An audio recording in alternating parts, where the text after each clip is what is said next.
Blog Talk Radio. Hi, and welcome to episode number 152 with McCall McPherson. I am Danna Bowman of Thyroid Nation Radio live talk show and podcast, and Tiffany Mlodnich will be with us here shortly. We are doing a live show today that will be recorded. We're waiting for McCall to call in, so just give me 1 second. Okay, guys, I feel like we should do the TikTok sound from Jeopardy. Da-na-na-na-na-na-na, da-na-na-na. Okay, here we go. Hi, Tiff. Hello, love. How are you today? I'm so good. How are you? Pretty good.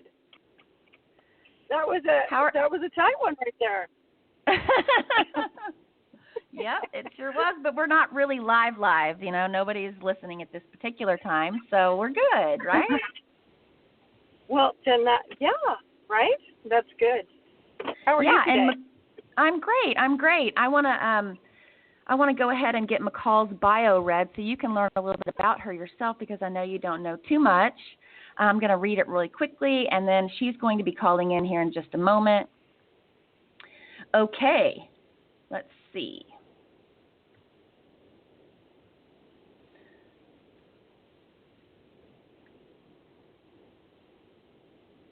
Well, maybe I'm not going to. Yes, correct to your text. Correct to your text. Okay, I'm going to read it really quickly. I'm sorry, what? I said we're a little rusty. We are rusty. My goodness, that's so pitiful. Okay, here we go. Okay, McCall McPherson, fabulous lady. She's the founder of Modern Thyroid Clinic, a thyroid-centered functional medicine practice in Austin, Texas, a physician assistant, recent TEDx speaker, and a thyroid patient and guru. Her passion for perfecting thyroid treatment stems from years of her suffering due to the mismanagement of her own hypothyroidism. Now she lives, breathes, and thrives understanding the nuances of proper thyroid care. Her philosophy is simple. There is no reason to still have thyroid problems, and she spends her time helping her patients and teaching and advocating for the other millions suffering who aren't her patients, which is a great thing. We're so glad to have her on the show. She's going to be calling in here in a moment. I'm so excited. Okay. Can you hear me, Tim? I can hear you now. It sounds like you were breaking up really bad. I don't know if that's me or you. Oh, okay. Yeah. Yay. Okay, so now that we've got that out of the way, I did talk to her about her TEDx talk, which is really, really cool. We'll have to dig into that on the show here in just a few minutes. Yeah. But before we get her, how are you, honey? I'm doing good. Can't complain. 4 kids and crazy business, and life is great, you know? Yeah. For the most part, thriving. For the most part, right? And right? Me too, you know? I mean, and here I am in Asheville. I think last time we spoke, I was in Colorado Springs, and now living in Asheville. Right. It's just been a crazy whirlwind. I'm curious. Do you feel better in Asheville at all? It's a little bit higher altitude, right? A lot more greenery, a lot more water. So a little bit more humidity. Would that be fair enough to say? Yeah, it is. Well, okay, so Colorado Springs was 7,000 feet above sea level, and this is about 2,200 feet above sea level, and it's very similar to Costa Rica. And so I don't know, Tiff, but I'm telling you, feel better? I feel better than I was when I was in Colorado Springs. Okay, I'm thinking Colorado Springs because, you know, there's altitude sickness, which can affect a lot of people with thyroid problems. So I really have just, you know, you've been so busy with Thyroid Refresh, we haven't had a chance to talk. And I have been dying to ask that question, if you feel better with change of location. I do. And, you know, my husband has this longitude, latitude thing where he's like, where you're born. You know, like if you look at in Dallas and you go across the map, almost directly Asheville kind of sits across the United States. It's really very, very bizarre. He said something about the weather, and I don't know if he's right or not, and that's just something, that of course he made up. But it seems to be, I don't know. It seems to be true. It seems to be true. I don't know, babe. I think that's a thing. I'm going with Ben Lynch's scorecard. I think there's a big thing with thyroid patients. There's so many areas that are specific to endocrine disruptors and things like that. I'm thinking some people, just like he said, he's got to tell them, you need to move. I'm still going with that. I don't know. Yeah. I'd be curious to I agree. Out there, right? I'd be curious to know out there in Thyroid Nation and Thyroid Refresh and all that, or what location, like where people feel the worst, like if there's any correlation to that. You know what I'm saying? Yeah, truly. I mean, and then his thing about water, boy, Tiff, I have never forgotten that. Right? If your water is not good, move. And you're moving, and I moved. And the thing is, I'm not sure that Asheville's water is any better, but the location is better. And I have my Berkey, and I'm working on some filters for the house and shower filters and things like that. So, I'm doing the best I can with what I've got. But he was definitely on something. I can't remember. Who did we tell? Was it Ben Lynch that also brought up the shower filter? Yeah, it was him. It was him. That's right. You're right. Because, I'm kind of convinced that there's H. pylori in water. And I don't know. I just really think that in the future we're going to hear a lot more about that.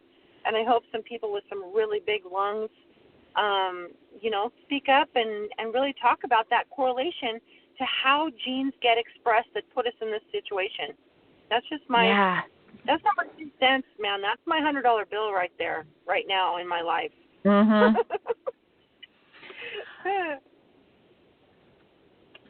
Okay, well, me, the technical person over here doing 19 things at once. I think McCall is with us. So, yay! Are you Thyroid Nation thriving. Hello. How about that? We can hear you. Hi, McCall. Yay! How are you guys? I'm really good. Thanks. Nice to meet you, McCall. Welcome. Yeah, this is my most amazing partner, friend, colleague, brilliant, I guess you could say, liaison between the patient and the doctors, but I want to call her my own medical guru, Tiffany Mlodnich, who lives out in California. She's close to, she's in Yucca Valley, Yeah, she's close to Joshua Tree. Yeah. Tiffany, so nice to meet you. I'm glad we get to connect on here. Thanks for bringing us together. Absolutely. It's a pleasure to meet you as well. Well, can you guys hear me okay? I'm AirPodding it today. Yeah, we can.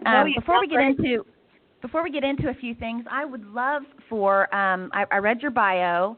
We had a little rocky start, but sometimes that happens. That's just true life. Tiffany and I are both Hashimoto's patients. McCall, do you have are you a Hashimoto's patient as well? So I am, yes. I actually became a thyroid expert by way of being a patient. So I was 27, really, when, what's that?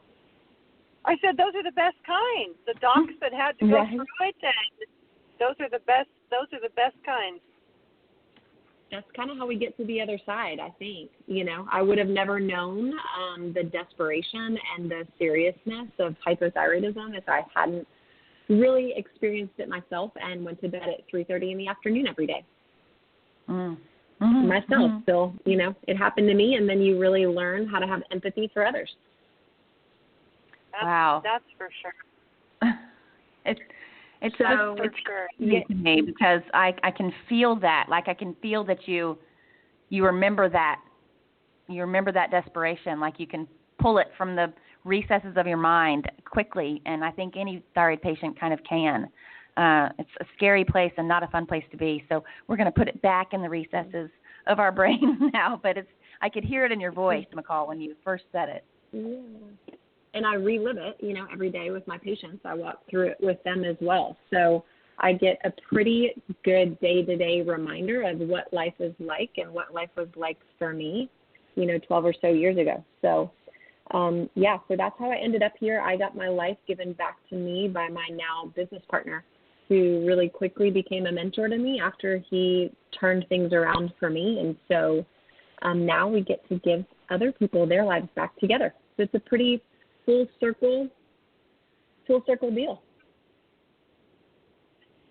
So can you tell us a little bit more about how you got to that place of diagnosis and what preceded that? Was it stress? Was there we always just love to have a little bit of history on how you got to that place as a patient. Yeah, so I was already practicing medicine, so I'm a physician assistant. You guys probably saw that in my bio. And I was practicing just regular conventional medicine, and I was on levothyroxine and then eventually Synthroid, and going to my doctor repeatedly saying, hey, something's not right. I can't function. All I do is go to work every day, and then I go home and I sleep like from 3:30 in the afternoon until I have to go to work the next day. Weekends were really, really spent either recovering from work or resting enough to prepare for the next week. So really my life became very, very small, and kept going to my doctor and trying to, really make him understand, and was just repeatedly dismissed over and over again. So eventually I had found, Stop the Thyroid Madness was one of the only advocacy groups back then.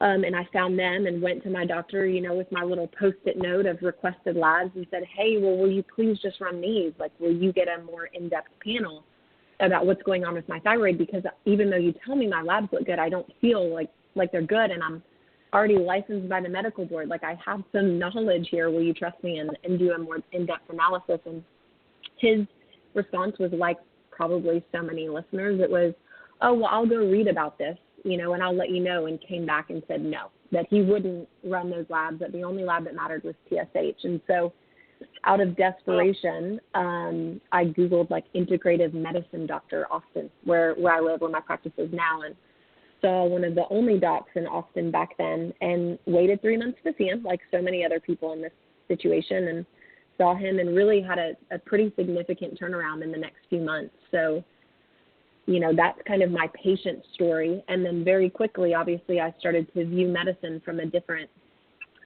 lens, and ended up over the course of years, my patients kind of ultimately picked my thyroid niche for me, because I ended up being pretty good at helping thyroid people, I guess, because I am one myself. So that is sort of the long, short story of how I ended up doing what I do.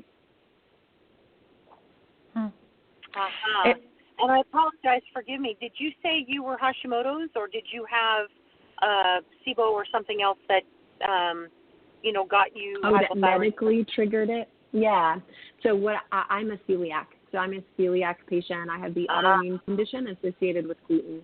And so, yeah, at one point that triggered Hashimoto's.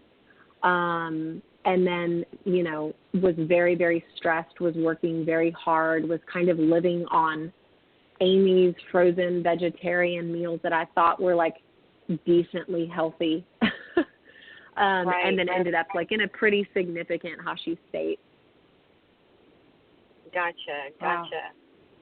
Wow. So you continue to take medication. Yours was something, or are you currently in remission? And yeah, so I am in remission for my Hashimoto's, right? I don't have the autoimmune antibodies, the autoimmune component of thyroid issues anymore. And that's part of the beauty of functional medicine in the thyroid sphere. But I do still have hypothyroidism. There was certainly permanent damage and permanent loss of function to my thyroid. Yeah, so I'm still on Armour. I'm an Armour thyroid person myself. We love to ask that question because it's really important for people to understand that even in a state of remission, if you've had tissue destruction or you've had your thyroid removed or things like that, it's very important to know that there are some people, many people actually, that do still need to take their thyroid medication even though they are in remission. So we kind of like to just, clarify that. You'd be amazed at what we've heard. Absolutely. Oh, yeah. No, and I mean, it's really scary. Confusing. Yeah, it's very confusing. People think Hashimoto's and hypothyroidism are the same thing, so they confuse the lines of, well, what can I do with my lifestyle And can I out-lifestyle hypothyroidism? And in certain sectors of it, with the activation of your hormones and obviously Hashimoto's, you can. But the vast majority of patients that I see, certainly in my clinic, are in some form or fashion medication dependent if they want, a really, really high quality of life, if they want their life back. There's certainly lifestyle stuff we have to address too 100% of the time. But yeah, medication's a bit of a necessity for a lot of people. You're so right, Tiffany.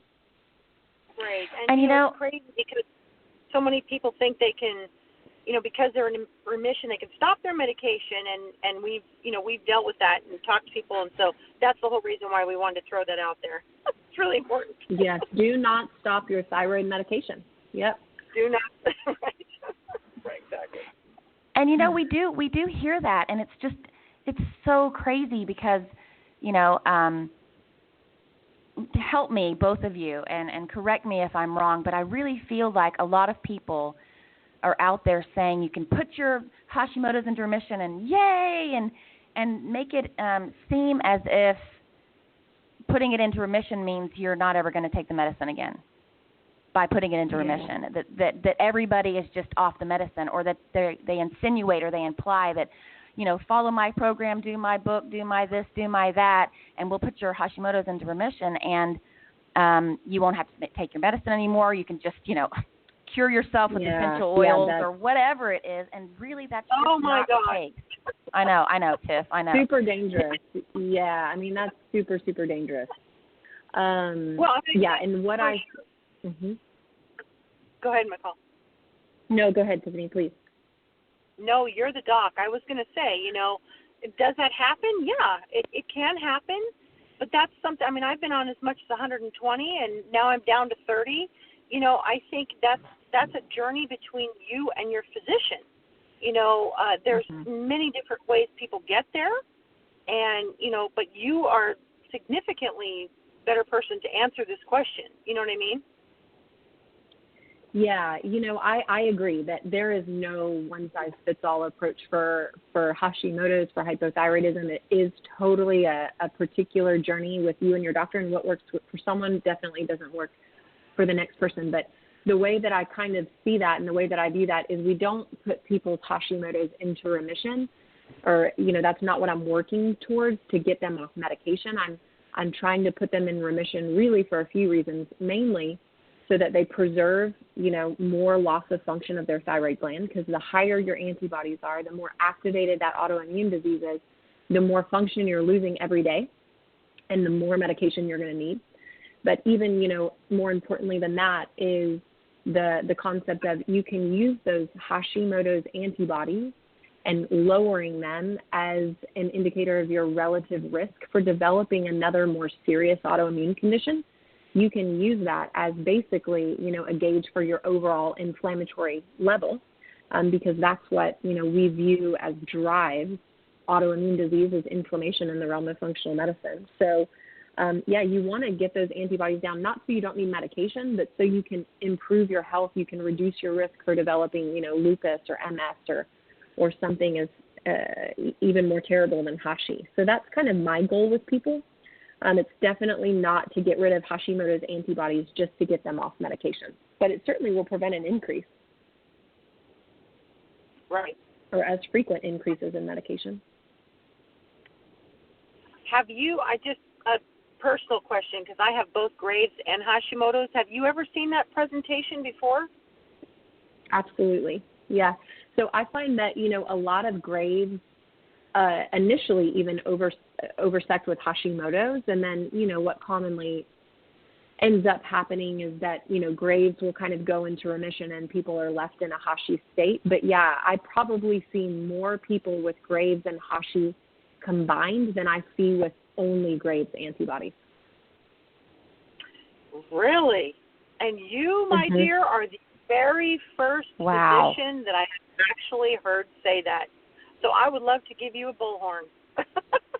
Because there's so many that say it's not possible. I mean, it's really, there's not a whole lot of documentation on it, and it's a real pickle. I can tell you that much. To live it is a very interesting deal. Yeah, I mean, and what is crazy is I literally had one of my Graves patients call me yesterday And she also sees a regular endocrinologist.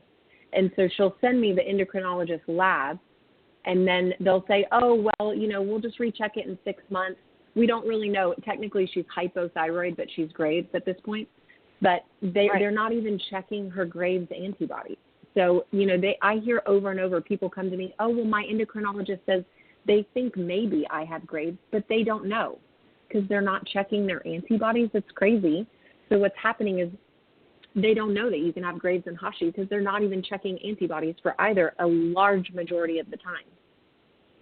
I had my endocrinologist for 10 years, whom I love dearly, actually tell me that it wasn't possible, and because they couldn't figure out what was happening, I couldn't take more medication even though my TSH was going higher and higher. But I had thyroid eye disease, which non-orbital presentation, which is a very rare presentation with solely Hashimoto's. It was actually the ophthalmologist that finally diagnosed me because when he was doing an exam, he said, have you ever been tested for Graves' disease? And I just started laughing. I said, I've been asking for over a year for them to test for it. And my endocrinologist, whom I love to death, have no ill feelings or anything toward him. He actually apologized to me and said, Tiffany, this is not just something we don't see very often. And I told him, I said, you know what, honestly, I think it's more that you don't test for it. I don't think that it necessarily is that rare.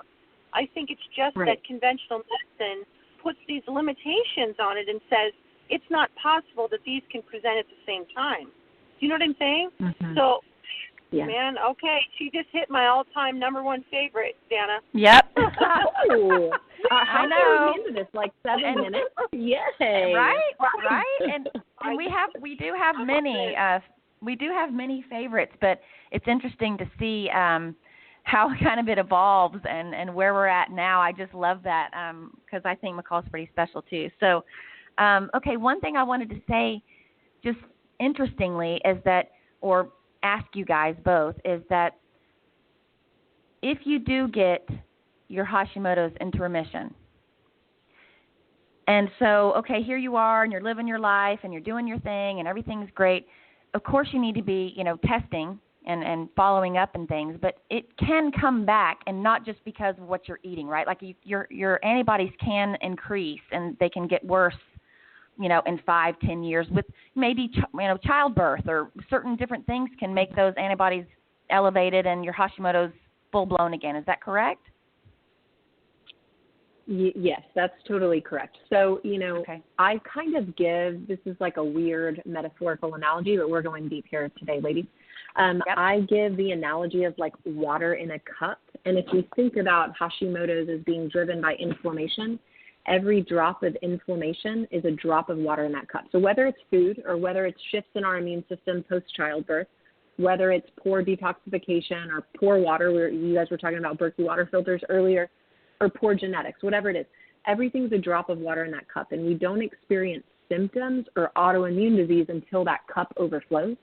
So we have the whole height of the cup to deal with that inflammatory responses and inflammatory insults before it triggers autoimmune disease. So let's say we get you into remission. That means the water level in the cup is no longer at the tippy top where any drop of, whatever it is, Chick-fil-A overflows the cup, right? Now we've got room and leeway in our inflammatory levels.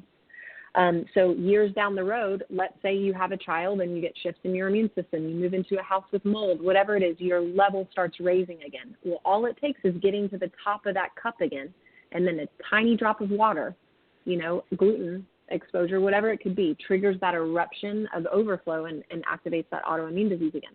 So it's not like it's all diet, or it's not like it's all one thing. It's all this inevitable inflammation that we get, that if we can't properly deal with it or mitigate enough of it, then we'll get back to a Hashi state. Does that make sense? Yeah, it perfect. It does. Exactly what I was wondering. My question is, other than the autoimmune disease being present, how do you identify inflammation? In other words, SED rate or CRP or whatever. What if someone has a perfectly normal SED rate, CRP? I mean, like blood work just looks normal. And obviously there's a large inflammatory state there.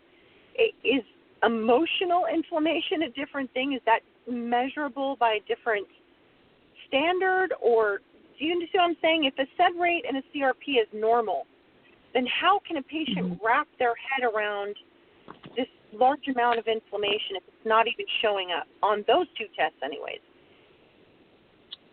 Yes, so I would say assume if you're in Hashi, you've got inflammation, and then you want to look for inflammatory 1 clinical symptoms. So that's like joint pain, brain fog, malaise, fatigue, digestive issues, a swelling kind of puffiness, that systemic inflammatory look. So all of those things are kind of telltale signs. And then the way that I gauge influenceable inflammation, so meaning like what can we influence directly with black and white answers, for me, the first thing I go to with my Hashi patients is inflammatory food testing, like IgG inflammatory food testing. And then I can see, is food creating a ton of inflammation for them? Often functional medicine is rooted in the gut when we look for inflammation. And so a lot of that inflammation will show up in either food testing or gut testing. So in-depth gut testing that looks at, inflammatory markers like secretory IgA and markers for IBS and IBD, that sort of thing. Gotcha. Does that make sense? Okay. Yeah, definitely. And just a quick little side note, I was thinking about both of you guys, McCall, your doctor, who wasn't testing, and the things that, he needed to be testing, and Tiff, same thing with you, and thinking of Mary Showman, who's been on our show, one of our favorites, something that she does, and, had we known this, and if we could go back and change things, but she suggested on several shows ago that you ask the doctor to write that down on a piece of paper, that I am not testing for this test that you asked for, and sign it, and then you sign it, and then make a copy and ask him to keep that in, the folder, and then you take a copy home. 9 times out of 10, she said, they always end up giving you the test that you asked for. That is brilliant. So, is that brilliant? That is brilliant. I know. That is brilliant. And even as far as medical coding is concerned, a lot of physicians that I see with patients will use the, excuse that, this is not going to be covered under your insurance. A lot of times the coding is what makes that covered. So, it can be a little bit harder for their office folks on diagnosis and stuff like that. But But the Mary Showman thing, I think that was life-changing for so many patients. Truly. Yeah, that is really brilliant. That gives you the power, right? That gives the patient the power. And 9 times out of 10, or probably 10 times out of 10, the doctor's going to go, oh, okay, well, yeah, I'm going to make this work with the coding. I'm going to figure this out for you. Right. Right, because that's what it is. It's that, and then not wanting to feel like you don't understand what it is when the results come back, too, is I think part of the struggle for clinicians is, well, gosh, if I check this, I might be admitting to the patient knowing more about this than maybe I do. And that's a scary thought for people who don't want to constantly learn and evolve. So, yeah, it's kind of a racket. And then the sad thing that I see with my patients who have obviously explored other options before they come to me, I'm usually kind of a last resort scenario, is they'll finally talk their doctors into ordering the labs, and then their doctors don't know what to do with the labs. So it's frustrating for people. I know it is. I really see it every day. I'm currently in that situation right now with a TSH of 29, and yet my... Are you kidding? No, my TSH is 29, and my free T3 is like 3.2. My T4, however, is like 0.6 or something like that. But I feel great. This is the funniest part. Yeah, I was going to say, wait a second, though. Wait a second, McCall. You got that? She's opposite woman in every possible way. So I remember you telling me that. Yes, she is. And so ask her how she's feeling, truly. Tiff, how are you feeling? Yeah, I feel fine. I just waiting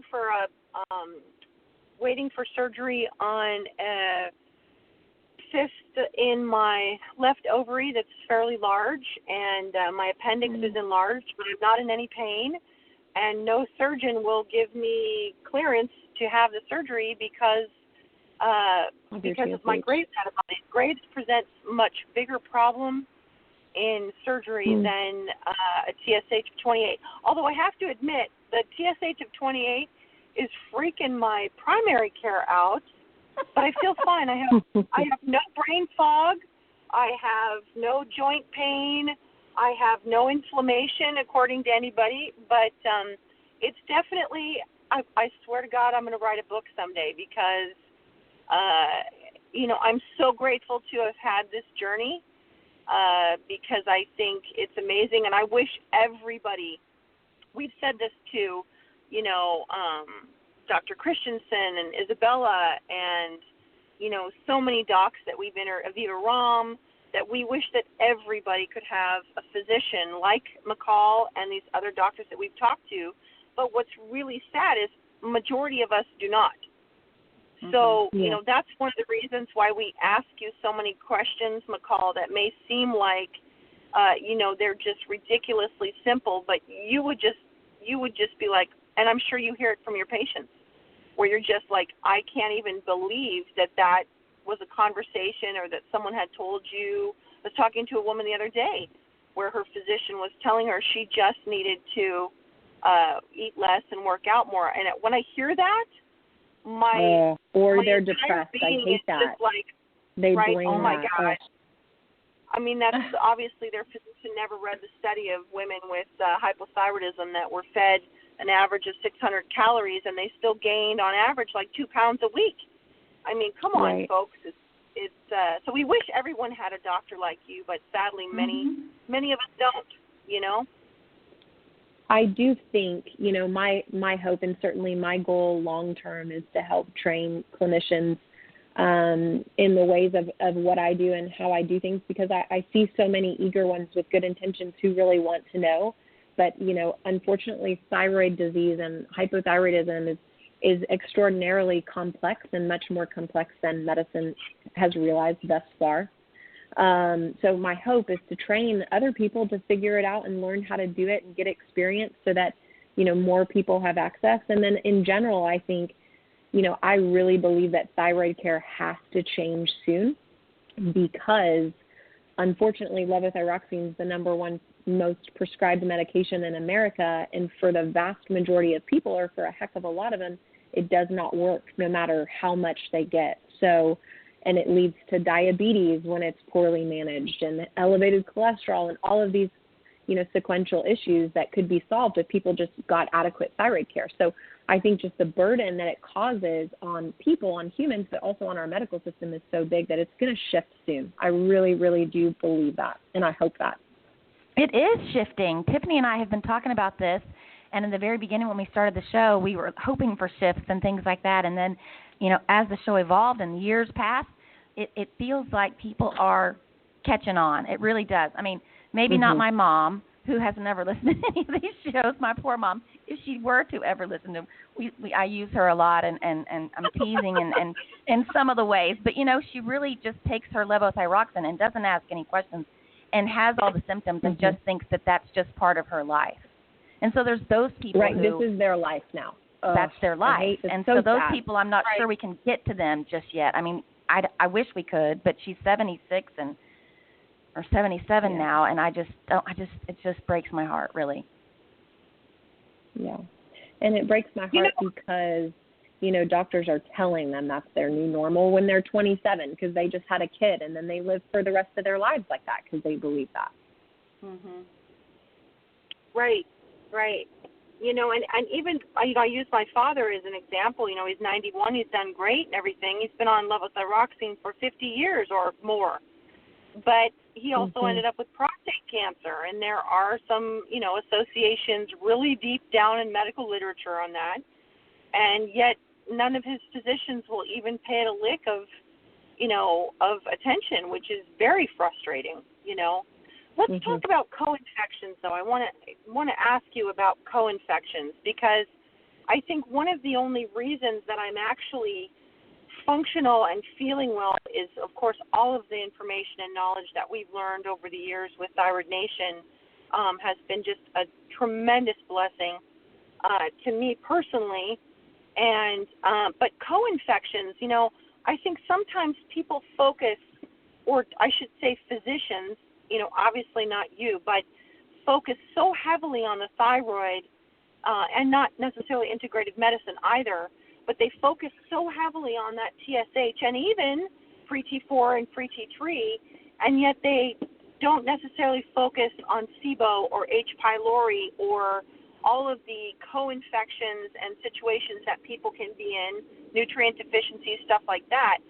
What are some of the top things that you see as causative triggers of Hashimoto's and even Graves for people, for your patients? Yeah, so, I operate a lot like an onion. So I deal with the outer few most common layers first, and then I go deeper, right? So I usually start with, antioxidant deficiencies like glutathione. I deal with food inflammation because in, 3 weeks I can basically get the vast majority of inflammation from food out if I have in black and white, what is triggering inflammation from people.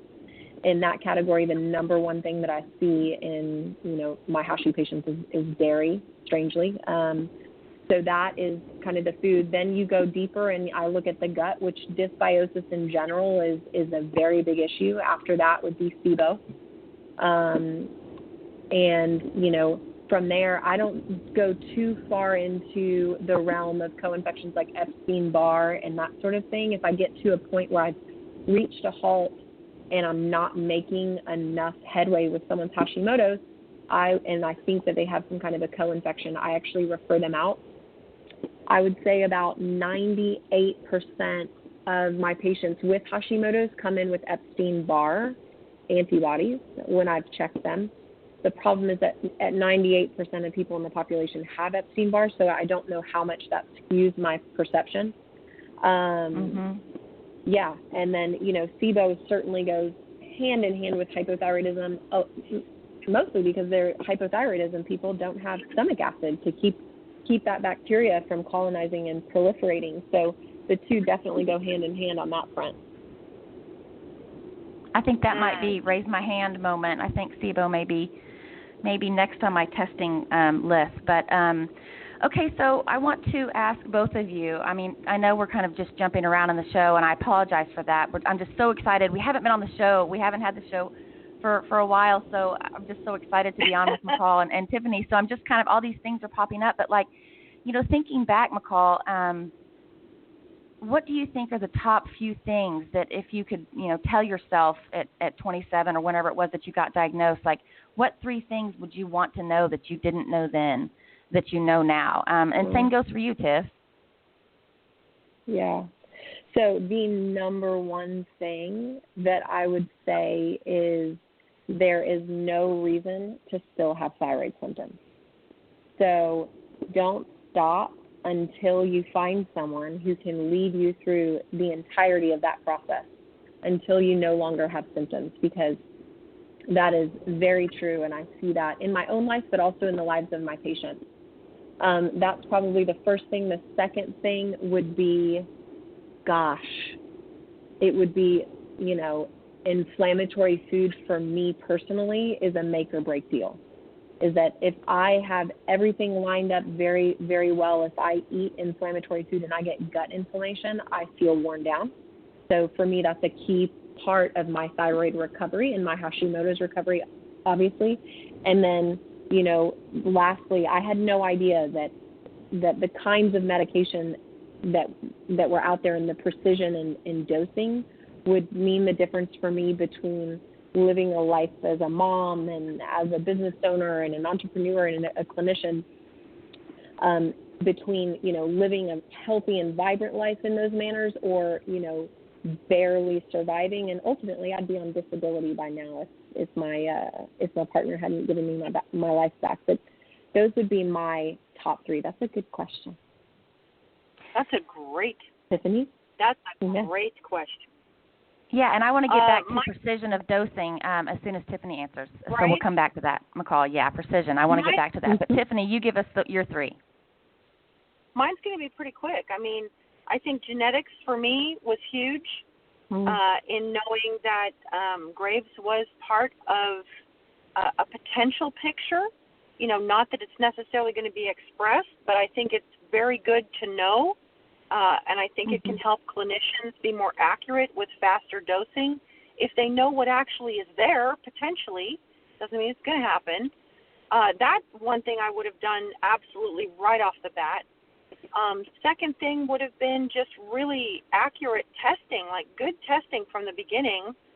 Of course, because for me, I was diagnosed with Hashimoto's before my TSH ever fell in a treatable range, and then 4 years found out that I had an active Epstein-Barr, very large episode that was long. So for me, I kind of feel like Hashimoto's and hypothyroidism is sort of my secondary problem, but it became a primary focus.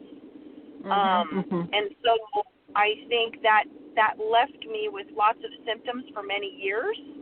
And I love when McCall says, symptom management, you don't need to live like that. I had crushing brain fog. My husband used to have to walk me through the grocery store on the phone to remember because I forgot the list. And, oh, my God, just crushing fatigue and awful brain fog. I thought, I've got 4 kids. I am never going to make it. Joint pain that felt like I'd been hit by a car every day. And it was awful. So I love that McCall said that. It's so true. I mean, look at me. Technically on paper, I'm a flippin' mess, but I feel well, and my life is moving forward, and I am looking forward to the future, and I'm not worried all the time, and blah, blah, blah. So those would be my quick 3. Okay, and really quickly, just so you know, also, McCall, when I told you she's opposite woman, she's also been a food-controlled diabetic since how long, Tiff? I mean, I just want to throw it out there because our listeners who listen to the show have heard that before. But truly, what a magnificent! We are gonna donate your body to medical science when you're gone, Tiff, because holy cow, so much to learn from just you. My next stop is I've been referred to UCLA endocrinology because they're all shaking their head going, I'm not really sure what to do. And, I'm okay with, I'm like, you know what, you guys can take your time. I'm good because, I'm feeling fine. I'm feeling fine. So yeah, I mean, what a way to advocate for your health and take control, It's the epitome of it.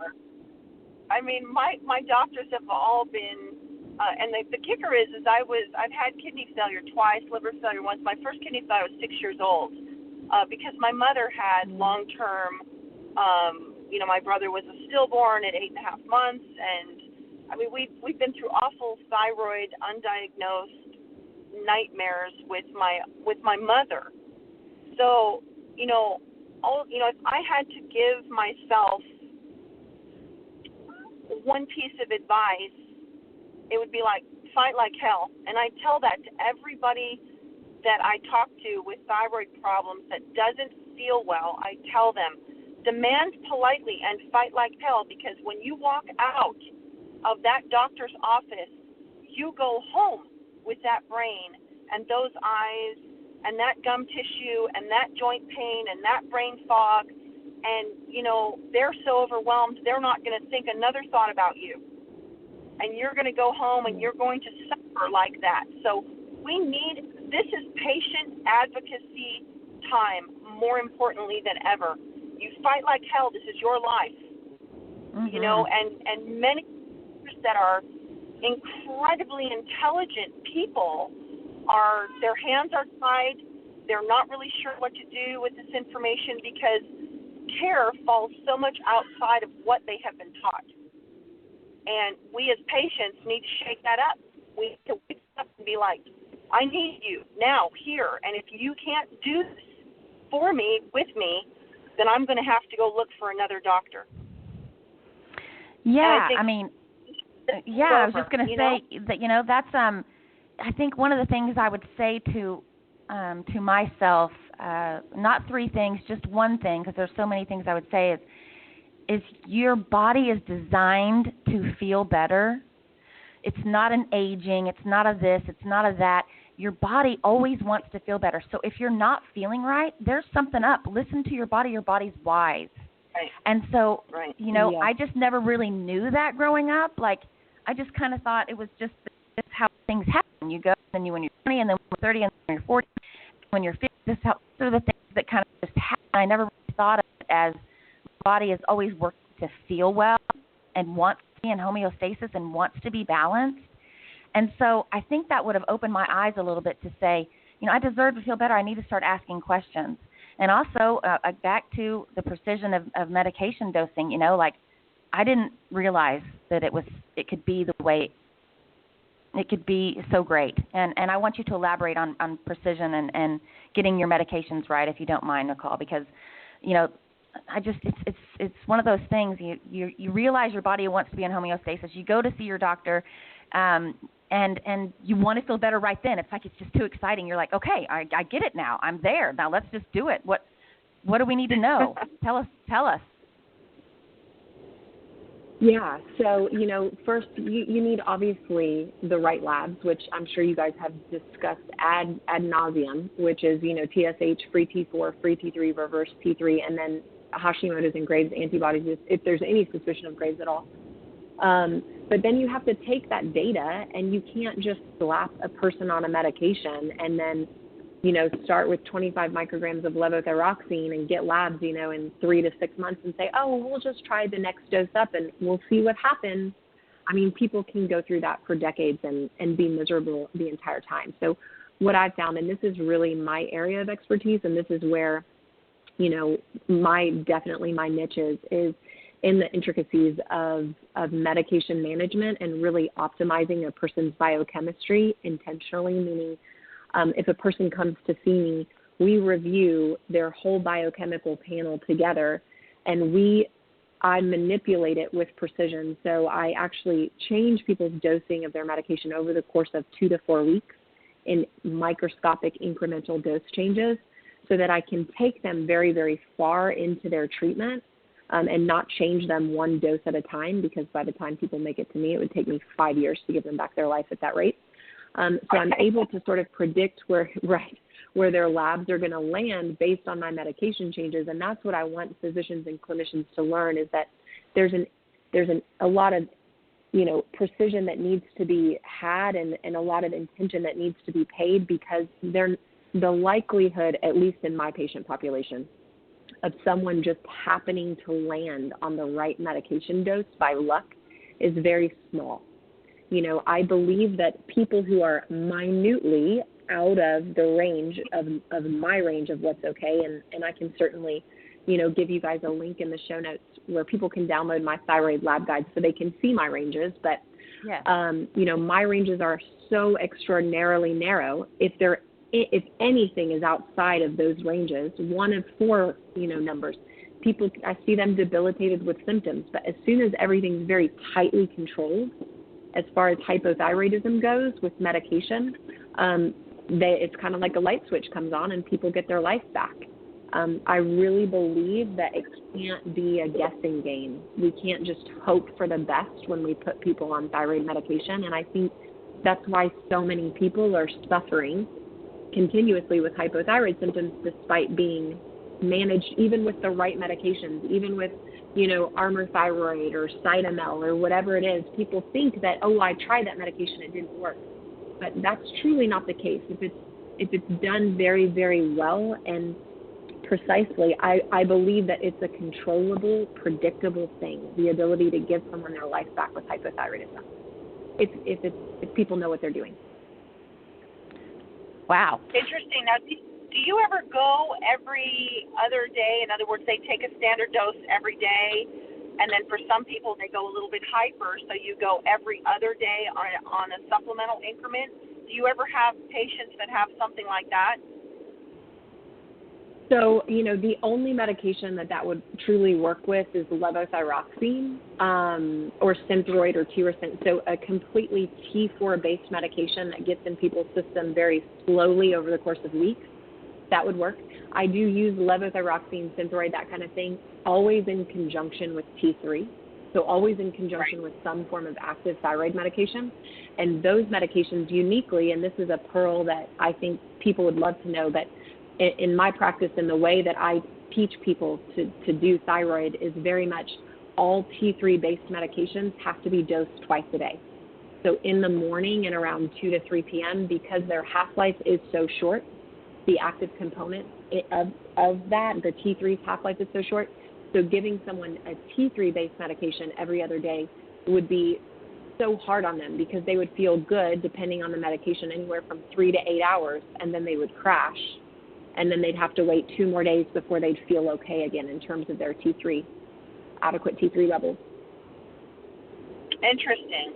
Mm-hmm. Now, are you talking about just like Cytomel, liothyronine only, or you're talking about including like Armour and things like that are T4, T3 combinations? Including T4, T3 combinations. So the T3 in Armour peaks and troughs in about 6 to 8 hours. So if you give someone, and you'll notice, if you give someone Armour and you get their TSH within a reasonable range and you get everything within a reasonable range, you'll notice that they say that they're crashing at 3 p.m. And it's because they only have T3 that gets them through that 2 to 3 p.m. So, yeah, and so you'll notice that, and it's even a difference in labs. So if you check someone's labs when they wake up in the morning when they haven't taken their Armour for a full day, their T3 will be markedly way, way, way lower than it will be at its peak when you check it 3 to 4 hours after they take their medication. Interesting. And if they dose around 3 o'clock or whatever, that's not going to affect their sleep at all. Maybe. By that time, right? Right, and maybe I have one person a year that says that. And I see thyroid patients all day, every day. Wow. Wow. And that's something that I do very differently than 99% of clinicians. I love that. I want you as my doctor. I am the doctor for the 3 p.m. crash people. Those are my people. I love for sure. that. I love that. That's fantastic. Okay, well, I am happy. I'm empowered. I'm feeling good. What do you guys think? I think so. I think I'm flying off. Yeah, well, you're welcome anytime, for sure. Yeah, I will. I'll put up a link to my thyroid lab guide on my website, so people can go to McCallMcPherson.com/gift. It's not up there right now, but I'll be sure and do it in the next week or two. So hopefully by the time this is publicly released, it'll be up already, so people can go and get an idea of where I would want their labs, where my ranges are for my patients. And that's a little more empowering. Cool. The more knowledge you have, the more empowered you are. I love that. Sure. Okay, well, McCall, I know, is working on some really exciting things. I won't share them with you right now, but we usually kind of ask that of our guests. We say, what's coming up in the future and what kind of things can we expect and things. But we're going to save that for another episode today. But we want to thank you so much for joining us. This has been just a really great show. I love talking to Tiff. I love talking to you. I just really appreciate you joining us. Yeah, thanks, ladies, for having me, and thank you so much for advocating for all of these people and giving them the information that they need. I've been one of them, and without people like you, I would not be able to be where I am today with a family and, with energy and brain function even. So thank you guys so much, and thanks for having me. Absolutely. Yep. We appreciate See you next time. All righty. Take care, ladies. Bye, Tiffany. Okay, bye. Bye. How fun, right? Oh, yeah. Are we? Yeah, we're still going. Yeah, we were. I was going to end the show here with you. I just, I think she already. I think she hung up. But that was great. She's. I wanted to get into, we'll have her back on the show, but I wanted to get into one of her TED Talks because she told me a little bit about it, and she was just talking about how, definitely. Well, actually, we should probably include that in the show notes, too, because I think it's very, very interesting. One of the things she was talking about was, on her TED Talk, she mentioned was that she really treats her patients as people. and how significant of a change that can make in just that interaction, and treating them as real people, and maybe thinking about them when they go home. Like you were talking about earlier, saying, we have to be empowered, because the doctor doesn't think about you when they leave, but maybe that's one of the key components that can change things. And so I really think it's fascinating. I haven't watched it yet either, and I wanted to talk to her about it, but we'll save that for another time. Anyway, I just thanks for joining me, Tiff. I know we haven't had a show in a long time, and this is really fun. I really miss you. So I really, really appreciate it. I hope that all the listeners over the years have gleaned tons of great tips and things, as much as Tiffany and I have, because it's just been phenomenal. Right? It sure has, honey. Yep, definitely. Okay, well, as always, a very big thank you to our listeners, to you. And if you get a free moment and you enjoy our show, we'd love an iTunes review. It would make our day. If you've missed any of the shows, you can, Thyroid Nation Radio Podcast, you can download them from iTunes. And please make sure to follow Thyroid Nation on Facebook and check out thyroidnation.com and sign up for our newsletter. And, of course, we're on all the social media platforms, too. So that's my spiel. What do you got to say, Tiff? What we always do, honey, most importantly, we always want to remind you that wellness is a journey and takes continual maintenance and evaluation. We wish you all had a doctor like McCall. Make sure, most importantly, that you are always listening to your own body. Be mindful of what it is telling you and share that with your physician and hold them responsible to make those according changes so that you can thrive in this beautiful life. That just makes me happy. I love that we say that on every show. Okay, guys, this is Danna. And Tiffany. Your Thyroid Nation Thrivers, bringing the collective voice of thyroid thrivers worldwide so that together, united, we heal. See you next time. Bye.